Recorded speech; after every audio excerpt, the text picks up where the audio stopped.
Essa questão trabalha dois assuntos clássicos na prova de física e do Enem: condução térmica e calorimetria.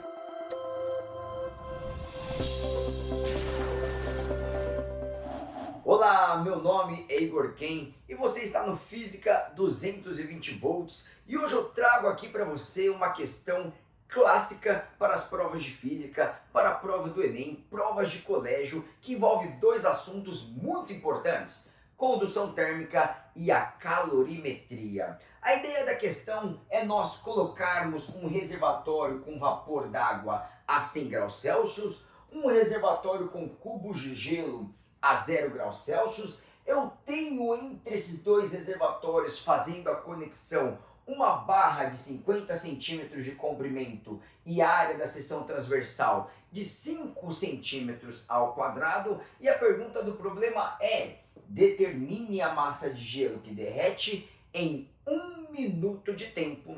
Dois dados foram fornecidos: a condutibilidade térmica, 0,5 calorias por segundo por centímetro por grau Celsius, e o calor latente de fusão do gelo, 80 calorias por grama. E antes de nós resolvermos, já deixa o seu like, e se você não é inscrito no canal, se inscreva agora mesmo para você não perder nenhuma dica de física que eu trago para você.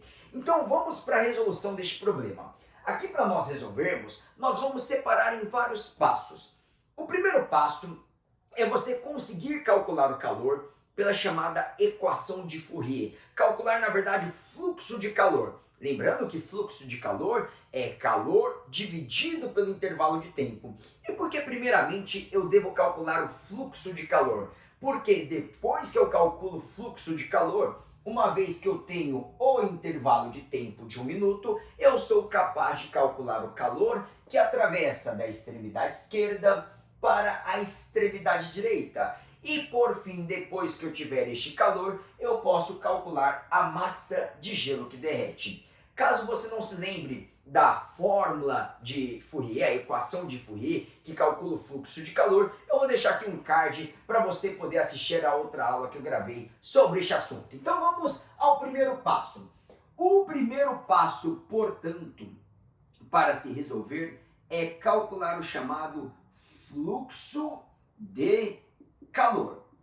E o fluxo de calor, pela equação de Fourier, vai ser dado pela expressão fluxo φ é igual a K vezes A dividido por L vezes a diferença de temperatura do reservatório quente menos o reservatório frio. Então eu simplesmente estou lançando mão da equação de Fourier que calcula o fluxo de calor. Agora vamos substituir os valores. Substituindo-se a constante K pelo valor de 0,5 calorias por, olha a unidade, segundo por centímetro por grau Celsius, vezes, agora nós teremos uma área de 5 centímetros ao quadrado, a diferença de temperatura do reservatório quente menos o frio. É só fazer 100 graus Celsius menos 0 graus Celsius de cabeça, esse valor dá 100 graus Celsius.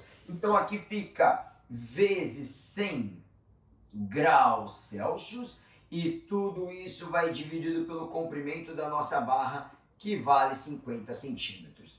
Uma das coisas mais importantes no estudo de física, e que é muito comum os estudantes errarem, é a análise da unidade. Por isso que eu faço questão de colocar aqui as unidades de medida para mostrar a você como que você trabalha esta análise nas suas provas. Então observe que interessante.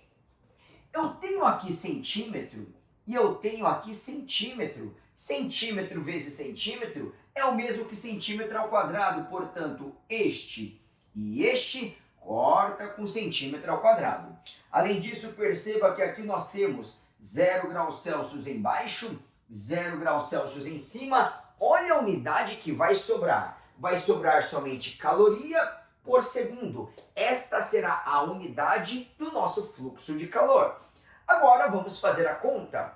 Antes de você começar a fazer as contas, observe os valores numéricos. Veja que aqui é 0,5 vezes 5 vezes 100 dividido por 50. Se você fizer 0,5 vezes 100, você vai obter o valor 50. Isso quer dizer que este 0,5, quando multiplicado por 100, dá 50 e pode cortar com este 50 de baixo. Note, portanto, que sobrou somente este 5 e finalmente nós podemos dizer então que o nosso fluxo de calor φ que nós estamos calculando é dado por 5 calorias por segundo.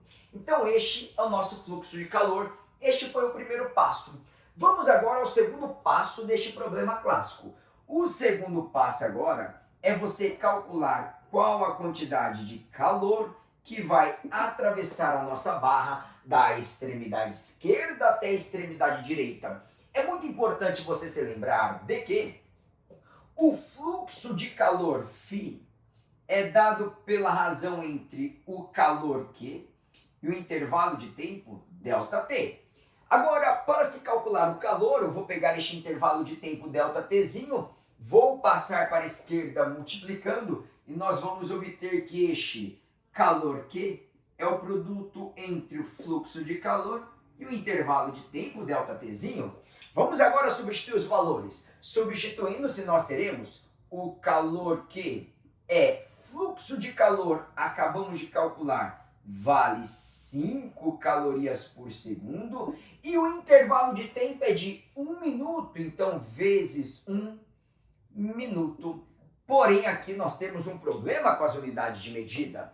Veja que minutos não corta com segundos, então eu vou converter minutos em segundos, e como você muito bem sabe, nós teremos 5 calorias por segundo vezes 1 minuto, que são 60 segundos. Veja que agora sim é possível você cortar segundo com segundo, e agora nós teremos 5 vezes 60, dá para nós o valor de 300, portanto, o calor que atravessa a nossa barra no intervalo de tempo de 1 minuto é de 300 calorias. Só que não é essa a pergunta do exercício. O exercício quer saber qual a massa de gelo que derrete. E agora nós vamos para o terceiro e derradeiro passo. O terceiro e derradeiro passo é calcular esta massa. E para nós calcularmos a massa que derrete, nós precisamos voltar em calorimetria. Quando você fornece calor ao gelo de modo a derretê-lo, a quantidade de calor é diretamente proporcional à massa que sofre a transição de fase. Ou seja, calor Q é igual a M vezes L. Essa daqui é aquela famosa fórmula do Kimolle, em que Q é o calor, M é a massa que transita de fase e L é o calor latente, que foi dado como 80 calorias por grama. Se você então substituir esses valores, você terá o calor calculado foi de 300 calorias. Isso vai ser igual à massa M que nós estamos procurando, e o calor latente vale 80 calorias por grama. Mais uma vez, veja as unidades fazendo aqui o seu trabalho. Caloria, corta com caloria, vai sobrar somente grama, então a nossa resposta vai sair em grama. Quando você passar esse 80 dividindo para baixo, você vai obter finalmente que a massa de gelo que derrete é igual a 3,75 gramas. Então esse daqui é um problema clássico, é um problema extremamente importante de você saber como se resolve, pois ele envolve 2 exercícios sempre muito presentes nas provas de física, de colégio, vestibulares e também a prova do Enem. Bom, então por esse vídeo era isso e eu vejo você no próximo.